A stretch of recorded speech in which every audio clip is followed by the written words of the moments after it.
तो एक बार फिर से बहुत बहुत स्वागत है आप सभी का मेरे इस यूट्यूब चैनल में। आज हम लोग सामान्य विज्ञान में जीव विज्ञान का पहला चैप्टर शुरू करने जा रहे हैं और इस पहले चैप्टर का नाम है पाचन तंत्र। पाचन तंत्र से हम सभी परिचित हैं, इसे हम तरीके से पढ़ेंगे, बिल्कुल विधिवत रूप से, जिससे हमारा कोई भी प्रश्न एग्जाम में नहीं छूटे। तो मानव शरीर श्रृंखला में आज जिस चैप्टर को हम शुरू करेंगे उस चैप्टर का नाम है पाचन तंत्र। सबसे पहले हम एक सिंपल डायग्राम बनाएंगे और इस डायग्राम के माध्यम से पाचन तंत्र में भाग लेने वाले अंगों को समझेंगे। बुक वगैरह में डायग्राम काफ़ी कॉम्प्लेक्स दिए रहते हैं जिससे समझने में असुविधा होती है, इसीलिए मैंने ये एक सामान्य डायग्राम आपके लिए ड्रॉ किया है। पहले हम पाचन तंत्र में भाग लेने वाले अंगों को देखेंगे। पाचन तंत्र में जो भाग लेने वाले अंग होते हैं इन्हें मोटे तौर पर हम दो भागों में विभाजित कर सकते हैं। पहला जो अंग है इसका नाम है आहार नाल और दूसरा जो अंग है ये है पाचक ग्रंथियाँ। पहले हम लोग आहार नाल को समझ लेते हैं। आप अगर यहाँ पर इस चित्र को ध्यान से देख रहे हैं तो यहाँ मुख से देखिए एक नली शुरू हो रही है, इस तरह से, यहाँ से इस तरह से एक मुख से होकर के नली शुरू हो रही है और जो यहाँ पर जाकर के अंत में ख़त्म हो रही है, यानी कि गुदा में ख़त्म हो रही है। यानी मुख से लेकर के गुदा तक, है ना, मुख से लेकर गुदा तक ये जो एक नली है, इस नली में बहुत सारे अंग भी हैं बीच बीच में। इन सारे अंगों को मिलाकर मुख से लेकर गुदा तक जो नली जाती है, इस नली को हम कहते हैं आहार नाल। इसकी लंबाई जो होती है ये 8 से 12 मीटर पाई जाती है। कुछ मनुष्यों में 8 मीटर, कुछ में 9 मीटर, 10 मीटर, मतलब मिनिमम इसकी लंबाई जो है ये 8 मीटर और मैक्सिमम जो है ये 12 मीटर तक पाई जाती है। इसे हम कहते हैं आहार नाल। आइए अब हम बात करते हैं कि ये जो मुख से लेकर गुदा तक जो नलिका यानी कि आहार नाल पाई जाती है, इसमें कौन कौन से पार्ट्स होते हैं, कौन कौन से अंग होते हैं। तो इसमें सबसे पहले जो है ये आपको दिख रहा है, ये है मुख। और मुख के पीछे से देखिए ये जो कमल का फूल बना हुआ है ना, यहाँ तक एक नलिका है। मुख से लेकर के ये जो फूल नुमा संरचना दिख रही है, यहाँ तक एक नलिका पाई जाती है। इस नलिका को हम कहते हैं ग्रसनी। ठीक है, इस नलिका का नाम है ग्रसनी। अभी हम आगे सबका काम भी देखेंगे, फिलहाल समझ लीजिए किसे क्या कहा जाता है। ठीक है, यह है ग्रसनी। ग्रसनी के बाद देखिए यहाँ से दो नलिकाएं विभाजित हुई है। एक नली इस साइड चली गई है, एक नली नीचे की तरफ आ गई है। तो जो नली आपका इस तरफ जा रही है, इस नली को कहा जाता है श्वास नली। ठीक है, श्वास नली, अंग्रेजी में इसे कहा जाता है ट्रैकिया। इस नली के बारे हमें यहाँ पर पढ़ाई नहीं करनी है, जब हम लोग श्वसन तंत्र पढ़ेंगे तब इस नली का काम जानेंगे। फिलहाल इसे हमें नहीं देखना है। ठीक है, तो श्वास नली हो गई। अब श्वास नली के बाद यहाँ से जो नली यहाँ से नीचे की तरफ आ रही है, ये हमारे लिए इम्पॉर्टेंट है। इस नली का नाम है ग्रसिका। इस नली को कहा जाता है ग्रसिका, या तो इसी नली का दूसरा नाम है ग्रास नली। ग्रसिका या ग्रास नली। ठीक है, ग्रसिका या ग्रास नली। ठीक है ना। तो ये जो ग्रसिका या ग्रास नली है, ये जो है ये प्रॉपर भोजन का मार्ग है और ये श्वास नली सांस का मार्ग है। ठीक है, जिसे हम आगे पढ़ेंगे। ग्रसनी की अगर हम बात करते हैं तो ग्रसनी की लंबाई जो है ये है 12 सेंटीमीटर। ग्रसनी की लंबाई जो है ये है 12 सेंटीमीटर और जबकि ये जो ग्रसिका या ग्रास नली की लंबाई है ये है 25 सेंटीमीटर। ये लंबाई वगैरह से कभी कभी परीक्षाओं में प्रश्न पूछ लिए जाते हैं, तो आपको याद रखना है कि ग्रसनी की लंबाई है 12 सेंटीमीटर और ग्रसिका की लंबाई जो है ये है 25 सेंटीमीटर। ग्रसिका, ग्रसनी और ग्रसिका के बाद जो अगला भाग है, ये फूला हुआ भाग, ये हमारा पेट है। इसे हम लोग कहते हैं आमाशय। आमाशय या स्टोमक है ना, आमाशय या स्टोमक ये है।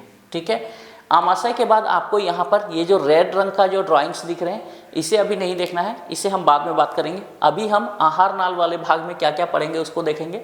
तो आहार नाल में क्या क्या आया, मुख आया, मुख के बाद में ग्रसनी, ग्रसनी के बाद में ग्रसिका या ग्रास नली और उसके बाद में आमाशय। आमाशय के नीचे में ठीक एक गोल सा ये भाग आपको दिखाई दे रहा है, इस गोल वाले भाग को हम कहते हैं पक्वाशय। ठीक है, तो आमाशय के बाद में जो है ये है हमारा पक्वाशय। इंग्लिश में इसे डिओडर्म कहा जाता है। तो पक्वाशय, पक्वाशय के ठीक नीचे से देखिए ये एक पतली सी आंत शुरू हुई है। ये जो पतली वाली आंत है यहाँ से यहाँ तक, ठीक है, इस पतली आंत का नाम है छोटी आंत। ठीक है, तो पतली आंत का जो नाम है ये है छोटी आंत, ठीक है, छोटी आंत। छोटी आंत के ठीक नीचे में ये देखिए, ये आंत की मोटाई बढ़ गई है, तो ये मोटी वाली जो आंत है इसे हम लोग कहते हैं बड़ी आंत, उसका नाम है बड़ी आंत। और बड़ी आंत का जो ठीक ओपनिंग है ये है आपका मल द्वार या गुदा। तो ये हो गए आपके आहार नाल के भाग। एक बार फटाफट से देख लीजिए। आहार नाल में सबसे पहले मैंने यहाँ भी बनाया हुआ है, आहार नाल में सबसे पहले आ गया मुख, मुख के बाद में ग्रसनी, ग्रसनी के बाद में ग्रसिका, ग्रसिका के बाद में आमाशय, आमाशय के बाद में पक्वाशय, पक्वाशय के बाद छोटी आंत और बड़ी आंत, और बड़ी आंत का ओपनिंग जो है यह है मलाशय।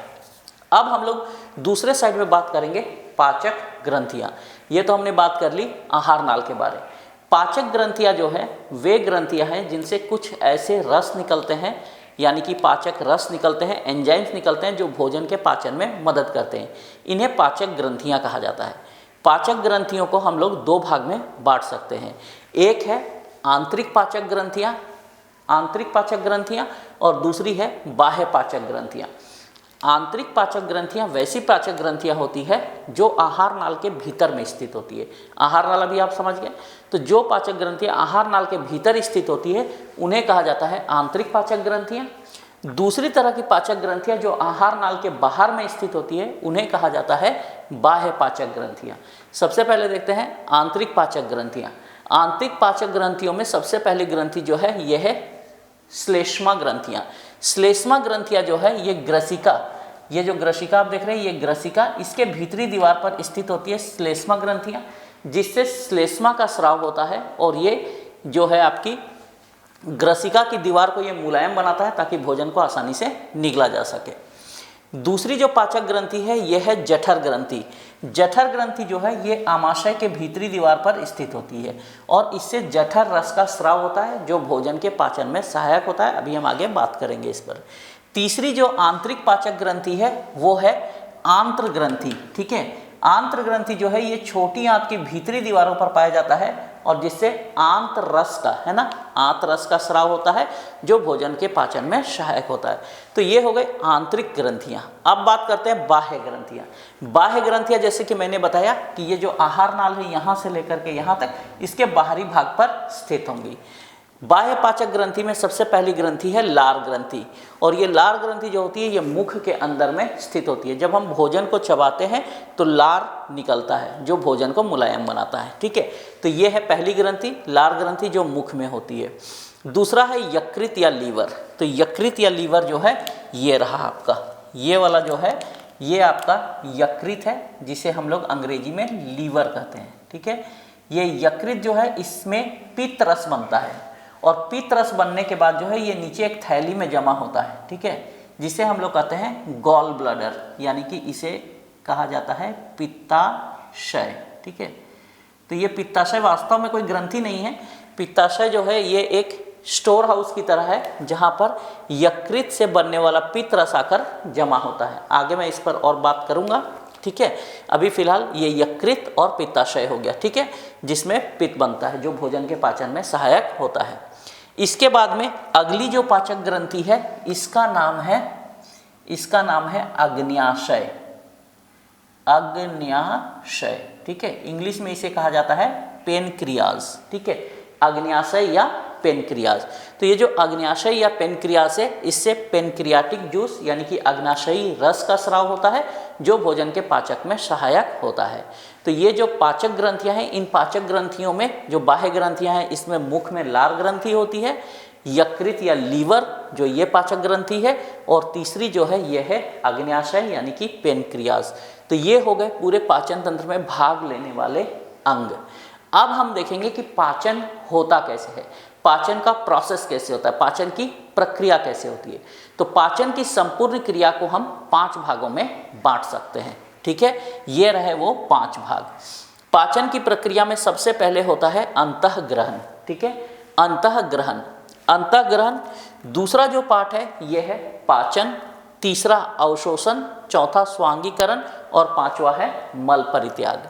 अंतःग्रहण में मुख, ग्रसनी और ग्रसिका, यानी कि ये मुख, ये ग्रसनी और ये ग्रसिका, ये 3 अंग भाग लेते हैं। ठीक है, जो पाचन होता है, पाचन की क्रिया 3 जगहों पर होती है। ये पहला आमाशय में, दूसरा पक्वाशय में और तीसरा छोटी आंत में। बड़ी आंत में पाचन की क्रिया नहीं होती है। पाचन की क्रिया 3 स्थानों पर होगी, आमाशय, पक्वाशय और छोटी आंत। इसके बाद में भोजन का अवशोषण, स्वांगीकरण और मल परित्याग होगा। अवशोषण की क्रिया छोटी आंत में होगी, स्वांगीकरण रुधिर द्वारा होगा और मल परित्याग बड़ी आंत द्वारा होगा। आइए अब इस संपूर्ण प्रोसेस को हम लोग समझते हैं। सबसे पहले हम बात करेंगे अंतःग्रहण की। अंतःग्रहण यानी कि इंजेक्शन। इंजेक्शन जो होता है, जैसे ही हम भोजन को मुंह में डालते हैं और चबाना शुरू करते हैं, ठीक है, पाचन की प्रक्रिया शुरू हो जाती है। यानी पाचन की प्रक्रिया अंतःग्रहण में, मुख में पहले शुरू होती है। जब हम भोजन को मुंह में चबाते हैं तो मुख में लार ग्रंथियां एक्टिव हो जाती है और लार ग्रंथियों से लार निकलता है। लार ग्रंथियों से निकलता है लार। ठीक है, इस लार में 2 तत्व मौजूद होते हैं। एक होता है टाइलिन और दूसरा होता है माल्टेज। ये आपको परीक्षाओं में पूछा जाता है, चाहे तो आप नोट इसको करके रख सकते हैं। जो आपके मुंह में लार निकलता है, लार में 2 तत्व होते हैं, एक का नाम है टाइलिन और माल्टेज। ये दोनों भोजन के साथ मिल जाते हैं और भोजन को मुलायम बना देते हैं। ठीक है, तो लार मिला हुआ भोजन जो मुलायम हो जाता है, इस मुलायम भोजन को कहा जाता है बोलस। ठीक है, इस मुलायम भोजन को कहा जाता है बोलस। और ये बोलस जो होता है, ये आसानी से गले से निगल लिया जाता है। लार का एक और वर्क है, एक और फंक्शन है। लार जो है, ये भोजन के साथ आए हुए सूक्ष्म जीव जो होते हैं, उनकी कोशिका भित्ति को नष्ट कर देता है। यानी एक तरह से ये सूक्ष्म जीवों को नष्ट करने का भी कार्य करती है। तो ये हो गया मुख में। मुख के बाद भोजन पहुंच जाता है ग्रसनी में। ये मुख से हम लोग जैसे निकले, भोजन आ गया ग्रसनी में। ठीक है, ग्रसनी जो है, ये मुख के पीछे 12 सेंटीमीटर लंबी एक नलिका होती है। ये भोजन और श्वास, यानी कि भोजन मुंह से और नाक से जो सांस लेते हैं, इसका एक कॉमन मार्ग होता है, सामान्य मार्ग होता है। यानी सांस जब लेते हैं तो यहाँ से हवा पास होता है और जब भोजन करते हैं तो यहाँ से भोजन पास होता है। ठीक है, तो ये भोजन और हवा के लिए एक सामान्य मार्ग है ग्रसनी। ये आपको पूछा जाता है, ध्यान दीजिएगा। अब ग्रसनी के बाद जब भोजन पास हो जाता है तो भोजन जो होता है, ये पहुंचता है ग्रसिका या ग्रास नली में। ठीक है, ग्रसिका या ग्रास नली से श्वास का मार्ग अलग हो जाता है और भोजन का मार्ग अलग हो जाता है। ठीक है, और ये जो आप फूलनुमा संरचना देख रहे हैं, इसको एपिग्लोटिस कहा जाता है। इसके बारे में हम श्वसन तंत्र में बात करेंगे। ठीक है, तो अब भोजन जो है, ये ग्रसनी के बाद कहाँ पहुँच गया? ग्रसिका या ग्रास नली में। ग्रसनी हो गया बात, ग्रसनी के बाद अब भोजन कहाँ पहुँच गया? अब भोजन पहुँच गया ग्रसिका या ग्रास नली में। ग्रास नली जो है, ये 25 सेंटीमीटर लंबी नली का है। और हमने जैसा अभी बात किया कि ग्रसिका जो होती है, इसमें श्लेष्मा ग्रंथियाँ पाई जाती है। इस श्लेष्मा ग्रंथि में क्या होता है कि इससे श्लेष्मा का स्राव होता है, जिससे ग्रास नली की दीवारें जो होती है, ये मुलायम बनती है, जिससे भोजन आसानी से नीचे की तरफ चला जाता है या आगे की तरफ बढ़ता है। अब भोजन जो है, ये ग्रसिका या ग्रास नली, मुख से पहुंचा ग्रसनी में, ग्रसनी से पहुंचा ग्रसिका और ग्रसिका से अब भोजन पहुंचेगा आमाशय और यहाँ पर पाचन की प्रक्रिया शुरू होगी। यानी हमारा दूसरा चरण जो है, ये प्रारंभ होगा। फर्स्ट चरण कंप्लीट, अब शुरू होगा हमारा सेकेंड चरण, जिसको हम कहते हैं पाचन। पाचन की प्रक्रिया 3 स्तरों पर होती है। सबसे पहला स्तर है आमाशय में पाचन, है ना। अभी हमने देखा ग्रसिका के बाद भोजन पहुंच गया कहाँ पर? आमाशय में। ठीक है, आमाशय में जब भोजन पहुंचता है तो पहुंचने के बाद आमाशय में भोजन जो है, ये 4 घंटे तक रहता है। ये भी परीक्षा में पूछा जाता है कि आमाशय में भोजन कितने देर तक रहता है, तो आमाशय में भोजन 4 घंटे तक रहता है। इसीलिए बेसिकली जनरली हम देखेंगे कि हमें 4-4 घंटे के बाद भूख लगती है, क्योंकि 4 घंटे के बाद भोजन आमाशय में पच कर चला जाता है, पचने के लिए आगे पक्वाशय में। तो आमाशय खाली होगा तो और भोजन की डिमांड होगी, तो हमें भूख लगने लगती है। इसीलिए 4-4 घंटे के अंतराल पर हमें भूख लगती है। जैसे ही भोजन आमाशय में पहुंचता है, भोजन से आकर के 2 तरह के अम्ल मिलते हैं। पहली पायरोलिक ग्रंथियों से जठर रस आकर भोजन में मिलता है और दूसरा ऑक्सिंटिक कोशिकाओं से आकर के हाइड्रोक्लोरिक एसिड भोजन में मिलता है। पायरोलिक ग्रंथियों से जो जठर रस मिलता है, इसमें 2 तरह के तत्व होते हैं, 2 एंजाइम्स होते हैं। पहला है पेप्सिन और दूसरा होता है रेनिन। ये पेप्सिन जो होता है, ये प्रोटीन के विखंडन में सहायक होता है। भोजन के साथ में जो प्रोटीन के तत्व आए रहते हैं, भोजन के साथ में जो प्रोटीन आया रहता है, इस प्रोटीन को सरल पदार्थों में बदलने का काम करता है पेप्सिन। ठीक है, तो पेप्सिन जो है भोजन में जो प्रोटीन आया होता है इसको पचाने का काम करता है, ठोस प्रोटीन जो होता है।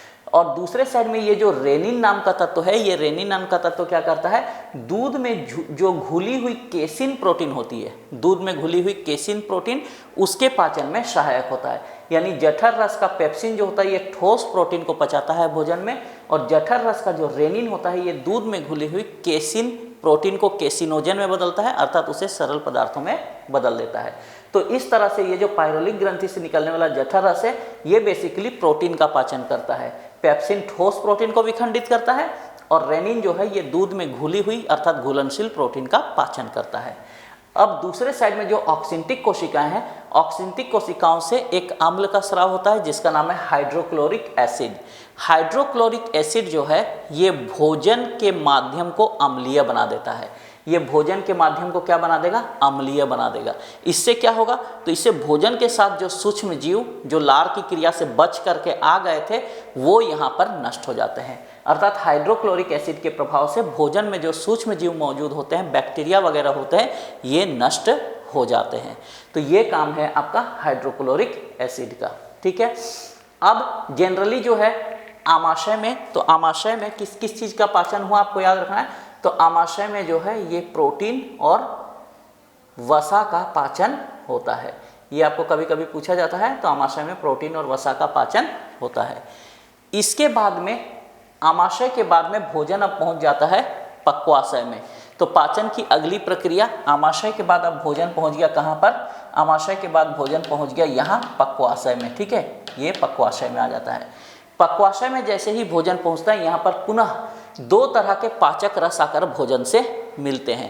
पहला पाचक रस जो है ये देखिए पित्ताशय से ये पित्त आकर के यहाँ पर पहुँचता है, और दूसरा अग्नाशय से आने वाला अग्नाशयी रस भोजन में आकर के मिलता है। यानी कि जैसे ही भोजन आपका पहुँच रहा है पक्वाशय में, यहाँ यकृत से पित्त रस आकर भोजन में मिलेगा और अग्नाशय से अग्नाशयी रस आकर भोजन में मिलेगा। पित्त रस का क्या काम है, तो पित्त रस का काम है कि ये भोजन का माध्यम जो यहाँ अम्लीय था उसको ये क्षारीय बना देता है। ठीक है, तो पित्त रस जो है ये भोजन के माध्यम को अम्लीय से क्षारीय बनाता है, और इसका प्रभाव ये होता है कि भोजन इससे सड़ता नहीं है। इसके बाद में अग्नाशय से जो अग्नाशयी रस आकर भोजन में मिलता है, इसमें तीन तरह के तत्व होते हैं, एक है ट्रिप्सिन, एक है एमाइलेज और एक है लाइपेज। ट्रिप्सिन जो होता है ये प्रोटीन का पाचन करता है, एमाइलेज जो है ये स्टार्च अर्थात मंड का पाचन करता है, और लाइपेज जो है ये वसा का पाचन करता है। तो इस तरह से आमाशय और पक्वाशय में पाचन की क्रिया हो गई। पाचन की क्रिया को हमने तीन भाग में बांटा था, आमाशय में पाचन और पक्वाशय में पाचन। अब भोजन पहुंचता है छोटी आंत में, आमाशय पक्वाशय, अब भोजन पहुंचेगा पाचन के लिए छोटी आंत में। छोटी आंत जो होती है, इस छोटी आंत की दो भाग होते हैं। ठीक है, ये जो छोटी आंत होती है, इस छोटी आंत के जनरली दो भाग होते हैं। ठीक है, एक ऊपरी भाग और दूसरा जो होता है ये होता है आपका निचला भाग। ठीक है, तो छोटी आंत के दो भाग हैं। छोटी आंत के हम लोग भाग बनाते हैं, वो समझने में आसानी होगी। छोटी आंत के दो भाग होते हैं, एक ऊपरी और एक निचला भाग। ठीक है, ये जो ऊपरी भाग होता है इसे कहा जाता है ग्रहणी। ठीक है, और जो निचला भाग होता है इसका नाम है इलियम। ठीक है, तो ऊपरी भाग जो है ये ग्रहणी और निचला भाग जो होता है ये होता है इलियम।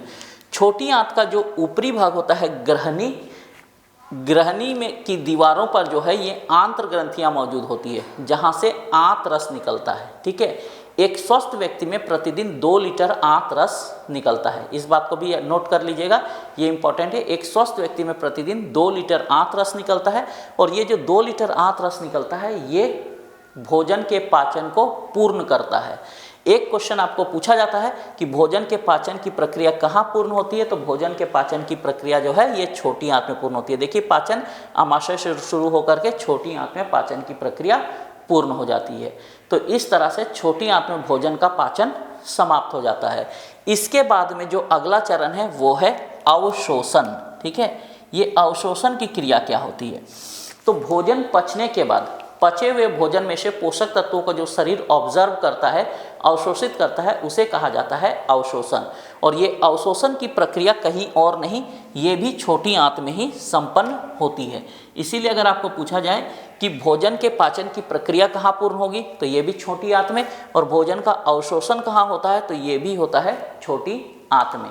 छोटी आंत के भोजन का भोजन का अवशोषण जो है, ये छोटी आंत के निचले भाग में जो इलियम मौजूद होता है, इस इलियम में उंगली रूपी प्रवर्ध अर्थात उभार पाए जाते हैं, है ना। छोटी आंत के निचले भाग इलियम में उंगली नुमा उभार पाए जाते हैं, जिसे विली या कभी कभी विलाई भी कहा जाता है। तो ये विली नाम की संरचना पाई जाती है छोटी आंत के निचले भाग इलियम में, जहाँ पर भोजन का अवशोषण होता है। तो आपको पूछा जाए कि भोजन का अवशोषण कहाँ होगा, तो भोजन का अवशोषण जो है छोटी आंत के इलियम में विली नामक संरचना में होता है। अवशोषण के बाद में अब हम लोग चलते हैं अगले चरण में, जिसका नाम है स्वांगीकरण। ठीक है, तो स्वांगीकरण क्या है, पचे हुए भोजन का शरीर के द्वारा उपयोग में लाया जाना, इसे कहते हैं स्वांगीकरण। जब भोजन पच जाता है, अवशोषित हो जाता है छोटी आंत के द्वारा, तो जो पोषक तत्व होते हैं वो रक्त में पहुंचते हैं, और रक्त के द्वारा इन्हें विभिन्न कोशिकाओं तक पहुंचा दिया जाता है, अर्थात शरीर की कोशिकाएं अपने यूज में इनको लेती हैं। इसी को कहा जाता है स्वांगीकरण। तो स्वांगीकरण में रुधिर की भूमिका महत्वपूर्ण होती है, यानी ब्लड सेल्स की भूमिका इंपॉर्टेंट होती है।